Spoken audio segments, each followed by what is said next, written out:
Assalamualaikum Bu. Waalaikumsalam, silakan duduk Mbak. Ya, terima kasih Bu. Ya. Ini dengan Mbak siapa? Saya tuh dengan Mbak Dina Kabit Trisna, bisa dipanggil Dina saja Bu. Oh, ini Mbak Dina yang kelas A1 itu ya? Iya benar Bu. Yang kemarin minta mau proses konseling sama Ibu. Iya nggak sih? Iya benar Bu. Gimana kabarnya Mbak Dina sekarang? Alhamdulillah kabar saya baik sih Bu. Alhamdulillah. Kalau Ibu sendiri bagaimana kabarnya? Saya juga baik Mbak Dina. Harus tetap jaga kesehatan loh ya. Iya, Dan Bu. sekarang itu masa-masa kayak gini. Iya. Kalau main itu pakai masker. Ya. Iya. Sekarang Mbak Dina ini aktivitasnya apa? Kan sekolahnya, kuliahnya masih offline kan? Kok offline? Maaf, salah ya. Itu masih online. Iya. Daring. Masih lewat HP kan? Iya. Nah, gimana sekarang? Apakah kuliah apa sekolah sih? Itu saya kuliah Bu, lagi semester 5. Kuliah, iya gimana kuliahnya? Aman atau gimana? Gini Bu, kalau dibilang aman sih ya alhamdulillah aman, cuma agak pusing gitu loh Bu. Kan juga online terus ya Bu. Jadi setiap hari tuh harus nangkap laptop, HP-an dulu. Jadi kayak mata tuh capek banget gitu loh Bu. Iya sih, kalau nangkap laptop kayak satu hari itu cuma capek Ya, iya, apalagi kalau tugasnya itu banyak banget kan nggak mungkin sih Bu. Tugasnya cuma satu, kan hari ini ada tugas, nanti sampai lembur malam baru selesai gitu Bu. Ya begitu terus. Semangat. Semoga saja habis ini bisa luring lah. Iya. Kok luring? Iya Iya, betul betul. ya luring. Maaf kalau Iya. ya luring kan. Semoga kita bisa cepat luring. Jadi nangkap laptop dulu gitu, biar nggak capek. Matanya makin lama makin capek kan kalau nangkap laptop terus. Iya Bu. Sekarang Mbak Dina ini menemui Ibu itu kenapa ya? Mungkin ada yang mau diceritakan atau bagaimana? Jadi tujuan saya ke sini tuh saya ingin melakukan proses konseling bersama Ibu. Yang kayak kemarin itu ya yang Mbak Iya. Dina bilang kalau mau melakukan proses konseling dengan saya. Iya, ya itu. Tujuan Mbak Dina melakukan proses konseling ini dengan saya itu apa sih sebenarnya? Jadi tujuan saya itu di sini tuh saya ingin bisa kan saya mempunyai rasa takut atau fobia gitu. Jadi saya ingin bisa mengatasi atau meredahkan fobia tersebut Bu. Itu sih tujuan utama saya sih Bu. Itu tujuan Mbak Dina. Iya. Saya ingin bertanya nih pada Mbak Dina. Mbak Dina itu sebelum melakukan proses konseling dengan saya ini, apakah sudah pernah melakukan dengan guru lain atau bagaimana? Belum Bu, ini baru pertama kali. Oh, ini baru pertama kali Iya. Mbak Dina. Iya. Karena ini pertama kalinya Mbak Dina kan, jadi saya mau memberikan informasi gitu, sedikit informasi tentang konseling itu apa gitu. Nah, konseling dalam proses konseling itu ada konselor yaitu saya dan konselingnya itu Mbak Dina. Proses konseling merupakan proses pemberian bantuan yang dilakukan oleh konselor kepada konseli. Konselingnya kan Mbak Dina ya. Nah, harus digarisbawahi dulu kalau di sini itu konselor hanya memberikan stimulus atau bantuan kepada Mbak Dina. Semua keputusan berada di tangan Mbak Dina, bukan di tangan Ibu sebagai konselor. Apakah Mbak Dina memahami? Iya. Jadi saya itu cuma hanya menceritakan ke Ibu, nanti Ibu bagikan ke saya yang menentukan semua apa yang itu. Saya sebagai konselor hanya memberikan dorongan aja. Jadi keputusan itu berada di tangan Mbak Dina. Iya, paham. Iya. Selanjutnya dalam proses konseling ini tuh juga ada asas-asas Mbak Dina. Salah satu asasnya itu asas kerahasiaan. Kan Mbak Dina sama saya kan baru pertama cerita. Saya tahu Mbak Dina tahu saya kan ya. Iya. Tapi kita belum pernah ngobrol secara intens melakukan proses konseling. Kan pasti ada rasa Mbak Dina ragu gitu pada saya mungkin. Apa ya? Iya. Sedikit Ragu kan ya. Sedikit. Nah, dalam proses konseling kali ini tuh ada asas kerahasiaan. Jadi Mbak Dina tidak perlu khawatir kerahasiaan Mbak Dina ini akan terjaga atau tidak, karena dia ada rahasia, ada asas kerahasiaan yang harus saya pegang sebagai konselor untuk merahasiakan semua informasi yang diberikan Mbak Dina kepada saya. Informasi itu insya Allah saya akan amanah, tidak akan menyebar kemana-mana gitu loh Mbak Dina.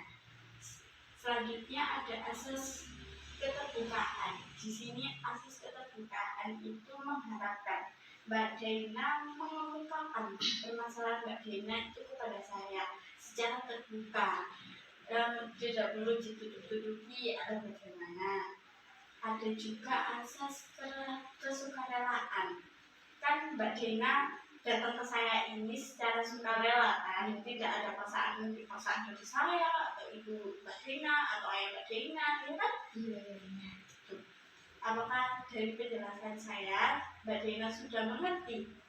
Iya, sudah mengerti sih Bu. Tapi saya itu masih ke asas yang pertama tadi loh, asas kerahasiaan. Jadi di sini tuh apakah setelah saya menceritakan semua apa ya tentang kelemahan atau ketakutan saya, apakah ini tuh menjamin tidak akan sampai bocor gitu Bu? Iya. Jadi Mbak Dina itu harus percaya dulu pada saya. Di sini kan saya sebagai konselor kan. Di sini saya sebagai konselor itu harus berkewajiban untuk menjaga semua informasi yang diberikan Mbak Dina. Jadi ya kalau Mbak Dina cerita pada saya ya sudah, cerita Mbak Dina itu hanya berhenti di saya, nggak berhenti pada guru yang lain atau teman-teman Mbak Dina gitu. Oke, sudah cukup Mbak Dina? Ya, sudah. Sekarang karena informasi saya sudah diterima kan oleh Mbak Dina bisa menceritakan apa sih sebenarnya permasalahan yang dirasakan oleh Mbak Dina sehingga Mbak Dina ini ingin melakukan proses konseling dengan saya. Sekarang bisa diceritakan. Jadi sebenarnya saya itu mempunyai fobia Bu, dari apa ya? Udah lama sih Bu. Fobia saya itu kalau lihat hewan cicak gitu loh Bu. Mbak Dina ini fobia kan rasa takut yang berlebihan gitu kan Iya, ya, begitu. kepada cicak. Nah, alasan apa sih kok bisa, kan pasti ada alasan nih tiba-tiba takut gitu, apa alasan Mbak Dina kok bisa kayak fobia sama cicak ini? Ya karena tuh dulu tuh saya pernah apa ya ada di suatu kelas kan habis bersih-bersih gitu Bu. Nah tadi tuh di atas saya tuh nggak tahu kalau ada cicak. Jadi cicaknya lumayan besar gitu loh Bu, bukan anakan gitu. Nah terus saya kan duduk-duduk di situ. Ternyata nggak sengaja saya lihat di atas tuh terus cicaknya tuh jatuh gitu loh Bu. Iya terus ke apa namanya kaki saya. Terus nggak kebetulan kan dari awal itu saya kalau melihat itu tuh takut cicaknya jatuh gitu ya. Itu sih Bu. Nah, itu tuh kapan? Waktu SMP, SD, atau SMA, atau pas kuliah? Itu seingat saya itu SD kelas 2 Bu. Oh, masih kecil ya Mbak Dina Iya, ya? tapi sampai sekarang itu susah banget Bu. Kalau lihat cicak itu saya tuh jadi takut gitu loh, kayak jijik gitu loh. Sampai saat ini rasa takut gitu. Iya Bu. Kan tadi Mbak Dina itu ada alasan kan kenapa bisa takut sama cicak ini. Nah, mungkin Mbak Dina sudah melakukan upaya agar tidak ketakutan gitu, atau Mbak Dina cuma ya kalau lihat cicak sudah lari gitu? Iya itu Bu. Kalau ada cicak ya saya cuma lihat ke atas. Kalau kemana-mana itu saya tuh lihat ke atas dulu Bu. Nanti kalau udah ke atas sudah ada cicak, pasti saya minggir-minggir gitu loh. Ya Bu minder banget gitu loh Bu. Nggak bisa kayak kalau trauma saya tuh masih sampai sekarang gitu loh Bu. Takut banget kalau sewaktu-waktu cicak itu jatuh gitu loh. Berarti kalau misal Mbak Dina kemana nih Kak, misal ada kelas ya, di dalam kelas itu Mbak Dina pasti lihat ke atas dulu, masih dulu ada cicak apa enggak gitu. Artinya ini tuh mengganggu Mbak Dina ya dalam aktivitas yang dilakukan oleh Mbak Dina. Iya Bu, sangat mengganggu sih Bu. Oke. sekarang kita skalain dulu ya rasa ketakutan yang dirasakan oleh Mbak Dina ini. Skalanya itu dari 1 sampai 10. Kalau misalnya 1 itu Mbak Dina ya takut cuma sedikit banget sama cicak. Kalau 10 itu Mbak Dina sudah mendengar kata cicak aja sudah histeris, mungkin keringat dingin, mungkin tremor atau lari gitu. Nah, rasa ketakutan Mbak Dina kepada cicak ini itu berada di angka berapa? Itu Bu, mungkin 8. Oh, sangat tinggi ya Mbak ya. Ya, lumayan sih Bu. Benar-benar sangat mengganggu. Iya Bu. Oke, dari semua yang sudah diceritakan Mbak Dina, saya rangkum dulu. Jadi Mbak Dina ini mengalami ketakutan tinggi kepada cicak. Karena dulu itu waktu SD kan ya, SD pernah kejatuhan cicak dan itu tuh membuat Mbak Dina sampai sekarang jadi fobia. Rasa takutnya sangat tinggi pada cicak. Betul begitu? Iya Bu. Oke, dari yang diceritakan Mbak Dina ini, dalam proses konseling ini cocoknya menggunakan teknik desensitisasi sistematis. Kenapa cocok dengan teknik ini? Karena teknik DS ini itu untuk memperlemah atau menghapuskan tingkah laku secara dengan stimulus negatif. Kenapa dikatakan stimulus negatif? Karena kita akan menghadirkan rasa kecemasan Mbak Dina itu secara langsung maupun secara imajiner. Jadi Mbak Dina tidak perlu khawatir, kita enjoy aja, oke? Oke. Jadi yang dimaksud apa namanya? Mendatangkan itu saya itu dihadirin langsung itu Bu. Gini, saya jelasin dulu ya. Dalam DS ini itu ada 2 Mbak Dina. Jadi secara nyata sama secara imajiner. Jadi kalau secara nyata mungkin saja nanti kita akan hadirkan cincaknya itu langsung. Kalau yang kedua itu yang secara imajiner, kita membayangkan dulu kayak membayangkan ada cicak di sebelah Mbak Dina gitu. Nah, menurut saya nih, menurut pendapat saya dari yang saya amati dari Mbak Dina ini tadi yang sudah diceritakan, menurut saya Mbak Dina ini cocok ke yang imajiner dulu. Apakah Mbak Dina setuju atau mungkin Mbak Dina ingin yang langsung yang tadi? Ya itu deh Bu, yang imajiner dulu aja. Oke, yang imajiner ya, tidak apa-apa. Apakah Mbak Dina sudah siap melakukan proses konseling? Ya, saya sudah siap. Oke, sekarang Mbak Dina menetapkan posisi yang enak. Oke, sudah? Sudah bersandar atau senyamannya? Oke. Saya ingin bertanya, suasana apa yang bisa membuat Mbak Dina ini relakskan? Mungkin suasana hujan atau angin di pantai atau suasana pedesaan dengan udara yang sangat segar. Menurut Mbak Dina ini lebih nyaman, yang membuat sangat relax itu gimana? Suasana saat saya itu ada hujan sih Bu. Ada hujan. Iya. Oke, sekarang kita akan mulai ya proses konseling dengan teknik desensitisasi sistematis. Jadi dalam proses kali ini Mbak Dina hanya perlu mendengarkan perkataan saya. Hiraukan semua perkataan atau suara-suara yang ada di sekitar. Ketika nanti dalam proses ini mungkin Mbak Dina merasakan ketakutan lebih, Mbak Dina sudah tidak kuat, itu Mbak Dina bisa mengangkat tangan. Tapi Mbak Dina tidak perlu membuka mata. Instruksi membuka mata, menutup mata, dan lain-lain itu berada di saya. Mbak Dina mengikuti perkataan saya, oke? Apa Mbak Dina paham? Ya. Oke. Sekarang Mbak Dina bisa menutup mata. Sekarang ambil nafas, buang. Ambil nafas, buang. Sekali lagi, ambil nafas, buang. Sekarang Mbak Dina berada di kamar Mbak Dina. Di kamar Mbak Dina, kamar yang sangat nyaman Mbak Dina. Di situ ada bantal, guling, ada boneka kesayangan Mbak Dina. Jadi Mbak Dina benar-benar merasakan nyaman sekali. Di saat itu Mbak Dina melihat televisi sambil menyalakan AC, menyalakan kipas sehingga suasananya sangat sejuk. Mbak Dina bisa sangat rileks di kamar Mbak Dina tanpa adanya rasa ketakutan sama sekali. Pada saat itu hujan turun, suara rintik hujan dengar di telinga Mbak Dina. Apakah Mbak Dina bisa mendengarkan suara hujan? Ketika Mbak Dina bisa, kalau Mbak Dina bisa menganggukkan kepala. Oke. Sekarang Mbak Dina ini sedang melihat televisi acara yang paling Mbak Dina sukai.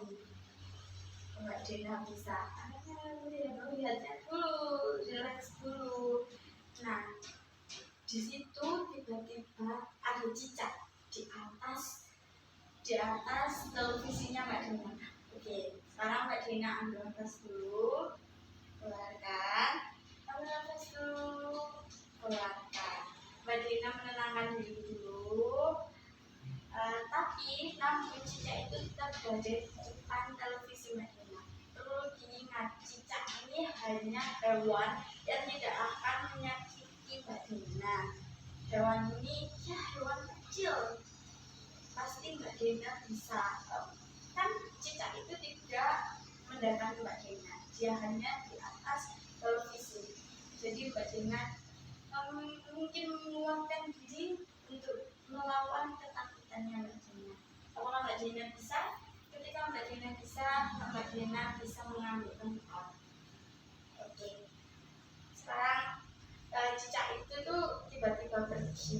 Mbak Dina bisa lihat handphone, mungkin ada pacarnya atau teman-temannya, atau bisa melihat video lucu-lucu yang bisa membuat Mbak Dina ini gembira. Suara hujan semakin terdengar dan suara itu semakin membuat Mbak Dina nyaman.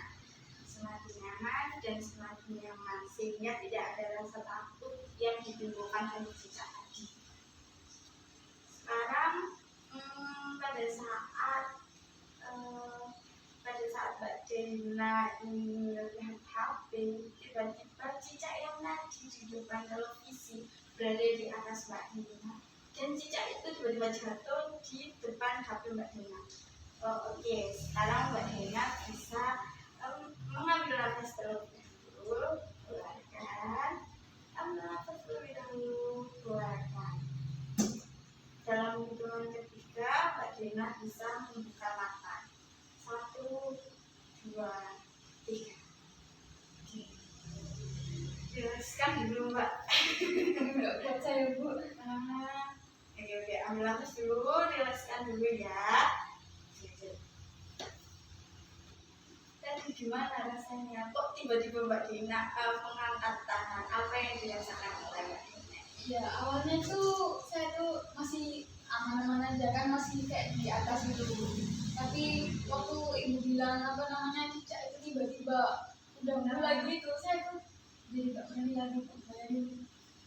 Kan waktu bayangin cicak ini jatuh. Nah, apa yang dirasakan sama Mbak Dina ini? Takutan atau gemeter atau gimana? Apa yang dirasakan? Iya, takut banget gitu loh Bu. Kayak badan saya tuh jadi kayak merinding gitu loh. Ini Iya. jadinya Iya. jadi semua gitu. Iya, saya nggak berani nyentuh. Oke. Sekarang dalam melakukan proses konseling, setelah melakukan proses konseling ini kan tadi yang awalnya skala ketakutannya Mbak Dina ini 8. Nah sekarang itu skala ketakutan yang dirasakan Mbak Dina ini berapa? Yang awalnya tadi tuh nggak bisa beritahu itunya, ya sekarang itu saya udah mulai ke 5. Oh, buahnya 6. oh, 5 apa 6 ya? Yuk, gimana yuk? 6 ya. Berarti ini ada perubahan, namun tidak langsung hilang gitu ketakutannya sama cicak. Apakah sekarang Mbak Dina mungkin ingin melanjutkan proses konselingnya atau udah dulu? Saya rasa sih udah cukup di sini dulu.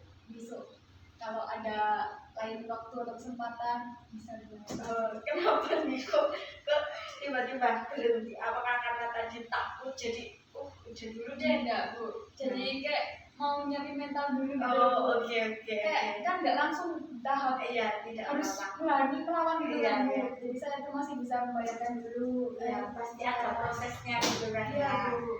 Eh, saya ingin bertanya nih pada Mbak Dina, karena Mbak Dina ini tidak bisa melanjutkan sekarang kan.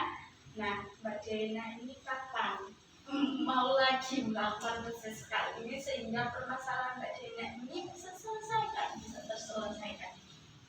Saya sih itu Bu, kalau berdua waktu aja Bu. Oh, Gimana enaknya kita berdua selesai. oh, jadi Mbak Dina ini belum tahu. Iya. Ini aja bentar. Ini ada kartu nama saya. Di sini itu ada nomor saya Mbak Dina. Nah, di dalam nomor ini itu nomor WhatsApp, kan punya WhatsApp kan Mbak Dina kan. Nah, itu di situ Mbak Dina bisa menghubungi saya. Kita menjadwalkan waktunya kapan Mbak Dina bisa, kapan saya bisa melakukan. Jadi kita diskusinya di WhatsApp aja. Jadi Tidak. nggak langsung hamil berapa gitu ya. Oh. Saya langsung WhatsApp ibu, Bu, apakah bisa gitu. Iya, nggak apa-apa gitu. Kalau misal besok bagiannya bisa, Bagina cek dulu waktunya Iya, ke saya. Nah, saya lihat dulu jadwal saya. Oh, bisa nggak? Kalau bisa nanti ya saya bilang bisa. Kalau belum bisa, kita jadwalkan lagi ya. Tidak apa-apa kan? Iya Bu. Oke. Mbak Dina tidak keberatan kan melakukannya lagi? Iya. Oke. Saya mungkin ada pertanyaan lagi atau gimana dari Mbak Dina untuk saya? Saya rasa sudah cukup sih Bu. Oke, kalau sudah cukup, proses kali ini kita sudah itu lebih dahulu ya. Kurang lebihnya dalam salah kata ibu, mungkin ibu dari tadi kayak ada tertawanya gitu, salah kata. Tolong dimaafkan ya. Oke, sekian kalau gitu Mbak Dina. Saya pamit dulu ya Iya, Bu. Terima kasih.